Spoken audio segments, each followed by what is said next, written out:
Hi friends, welcome to my channel. இன்றைக்கி RPM metre அப்படின்னா இன்ஜினுடைய speed revolution per minute அப்படின்றத பார்க்க போகிறோம். இப்போ எந்த கேரில் இருந்தாலையும் 1.5-2 ஆவரேஜ் ஸ்பீடு, 2க்கு மேலே போச்சுனாக்கா நெக்ஸ்ட் கேர் மாற்றிக்கணும். அது எப்படி என்னன்றதை தெளிவாக வீடியோவில் பார்க்கலாம். வாங்க வீடியோக்குள்ளே போகலாம்.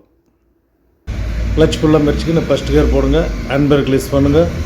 ஓகே, கிளச் கொஞ்சம் கொஞ்சமாக விட்டுட்டு அப்படியே ரைட் கிளுங்க, ஆக்சிலேட் கொடுங்க. ஆக்சிலேட்டர் அந்த மீட்டர் முழு தெரிஞ்சுங்களா, 2க்கு மேலே போச்சுன்னா நெக்ஸ்ட் மாற்றிடணும். அப்படியே மாற்றுங்க, செகண்ட் மாற்றுங்க. ஓகே, கிளச் விட்டு அப்படியே ஆக்சிலேட் கொடுங்க. 1.5-2ன்றது ஆவரேஜ். 2க்கு மேலே போச்சுன்னா எந்த கேரில் இருந்தாலும் நெக்ஸ்ட் கேர் சேஞ்ச் பண்ணிடணும். பாருங்க, இப்போ 2க்கு மேலே போதா, ஆக்சிலேட் விட்டு கிளச் மாரிங்க. அப்படியே நெக்ஸ்ட் கேர் மாற்றுங்க, செகண்ட்லேருந்து தேர்ட் மாற்றுங்க. ஓகே, கிளச் விட்டுட்டு ஆக்சிலேட் கொடுங்க நல்லா. திருப்பி 2க்கு மேலே போச்சுனாக்கா எந்த கேரில் இருந்தாலும் நெக்ஸ்ட் மாற்றிடணும். இப்போ தேர்ட் கேரில் இருக்கு இல்லைங்களா, ஆக்சிலேட் ஃபுல்லாக விட்டு கிளச் மாரிங்க, 4க்கு மாற்றுங்க. அப்படியே ஓகே, கிளச் விடுங்க. கிளச் விட்டு அப்படியே மெயில்டாக ஆக்சிலேட் கொடுங்க.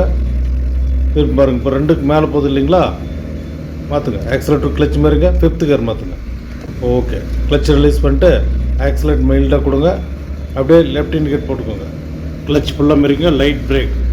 கிளச் ஃபுல்லாக மாரிங்க, லைட் பிரேக். அப்படியே மெயில்டாக ஓடுவாங்க. கேர் நியூட்ரல் பண்ணிவிட்டு ஹேண்ட் பிரேக் மேலே தூக்குங்க. ஓகே ஃப்ரெண்ட்ஸ், அடுத்த ஒரு வீடியோவில் சந்திக்கலாம். வீடியோ நல்லா இருந்தால் லைக் பண்ணுங்கள், ஷேர் பண்ணுங்கள், சப்ஸ்கிரைப் பண்ணுங்கள். நன்றி, வணக்கம்.